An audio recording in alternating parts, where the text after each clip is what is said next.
নমস্কার। অনেক ভাড়াটিয়া কোশ্চেন করেছেন যে তার ভাড়া ল্যান্ডলর্ড নিচ্ছে না। বহুদিন ধরে বাকি আছে, বারবার বলা সত্ত্বেও নিচ্ছে না। সেক্ষেত্রে কি করা যায়? শুনুন, আপনাদের জন্যে রেন্ট কন্ট্রোল করা আছে। সেই রেন্ট কন্ট্রোলে আপনাদের ভাড়াটা জমা দিতে হবে। নিয়ম হচ্ছে, ফার্স্টে আপনি ল্যান্ডলর্ডকে অ্যাপ্রোচ করলেন।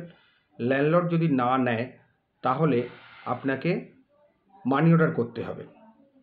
সেই মানি অর্ডার রিফিউজড হয়ে যাওয়ার পরে আপনাকে অবশ্যই রেন্ট কন্ট্রোলে পিটিশন এবং অ্যাফিডেভিট করে জমা করতে হবে ভাড়াটা। এবং সেই ভাড়াটা জমা হওয়া থেকে আপনার আর ডিফল্টটা থাকবে না আপনার তরফ থেকে। মানে আপনি বোনাফাইডলি জমা করছেন। কিন্তু একটা জিনিস মাথায় রাখবেন, আপনার এই জমা করাটা মানেই যে ল্যান্ডলর্ড সেটা অ্যাকসেপ্ট করে নিল তা কিন্তু নয়। যেটা ভাড়া দেওয়ার কথা আপনি সেটা দিয়ে যাবেন। যদি ল্যান্ডলর্ড কোনো নোটিশ অফ এভিকশন পাঠায় এবং তারপরে যদি এভিকশনের মামলা করে, তখন আপনাকে অর্ডার সেকশন 7(1) বা 7(2) করে কোর্টে ভাড়াটা জমা দিতে হবে। এটা মনে রাখবেন, সুটের সমন পাওয়ার পর থেকে কিন্তু আর রেন্ট কন্ট্রোলে ভাড়া দেবেন না, তাহলে কিন্তু সেটা ব্যাড ডিপোজিট হয়ে যাবে। সুটের সমন যেই পেলেন তার 1 মাসের মধ্যে অবশ্যই 7(1) 7(2) অ্যাপ্লিকেশন কোর্টের কাছে ফাইল করতেই হবে এবং সেই দিন থেকে কোর্ট অর্ডার দেবে যে আপনি কোর্টে ভাড়াটা জমা দেবেন। তখন কিন্তু আর রেন্ট কন্ট্রোলে জমা দেবেন। আবার বলছি, সমন পাওয়ার পর থেকে কিন্তু রেন্ট কন্ট্রোলে ভাড়া জমা দেবেন না, কোর্টে ভাড়া জমা দেবেন কোর্ট অর্ডার হয়ে যাওয়ার পরে। এরপর কোর্টে যদি দেখা যায় যে আপনি সমস্ত ভাড়া ঠিক সময়ে দিয়েছেন এবং আপনাকে প্রমাণ করতে হবে যে আপনি ঠিক ভাড়া ঠিক সময় জমা করেছেন, যেমন জানুয়ারি মাসের ভাড়াটা ফেব্রুয়ারির 15 তারিখের মধ্যে দিচ্ছেন বা ফেব্রুয়ারি মাসের ভাড়া মার্চ মাসের 15 তারিখের মধ্যে জমা করেছেন, এবং যদি অ্যাডভান্স ভাড়া দেন তাহলে জানুয়ারি মাসের ভাড়াটা জানুয়ারি 7 তারিখ বা 10 তারিখের মধ্যে জমা করেছেন, ফেব্রুয়ারি মাসের ভাড়াটাও তাই। মানে আপনাকে আপনার দিক থেকে ক্লিয়ার রাখতে হবে। এবং দুটো জিনিস অবশ্যই কোর্টে ফাইল করতে হবে, মানি অর্ডার স্লিপ, যে মানি অর্ডারটা পাঠিয়েছিলেন, এবং রিফিউজাল কার্ড। এই দুটো যদি ফাইল না করেন তাহলে যতই আপনি রেন্ট কন্ট্রোলের চালান কোর্টে জমা দিন না কেন, এন্টায়ারটা ব্যাড ডিপোজিট হয়ে যাবে।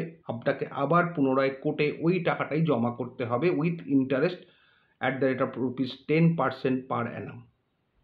7(1) অ্যাপ্লিকেশনের সময় কিন্তু জমা করে দিতে হবে এবং অ্যাডমিটেড ডিফল্ট হিসেবে ট্রিট হবে যদি আপনার কাছে রেজিস্ট্রেশন স্লিপ বা মানি অর্ডার স্লিপ বা money order card, refusal card যদি না আসে, যদি না জমা দিতে পারেন, তাহলে কিন্তু entire deposit rent controller bad deposit হিসেবে ট্রিট হবে।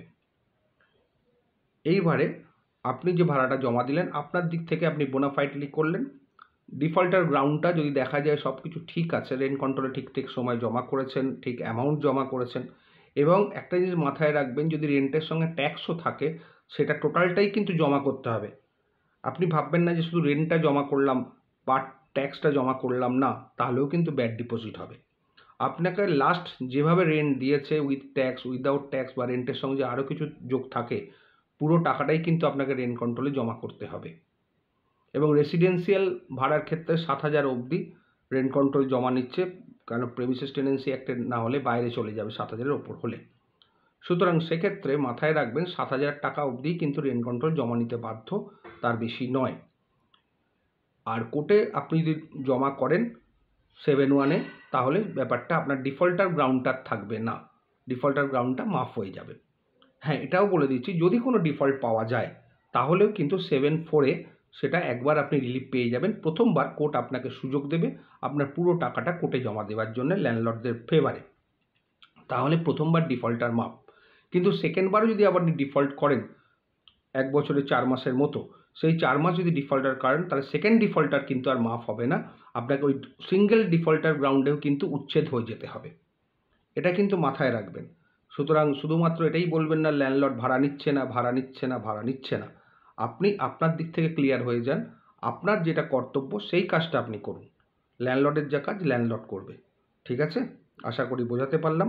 ভালো থাকবেন। নমস্কার।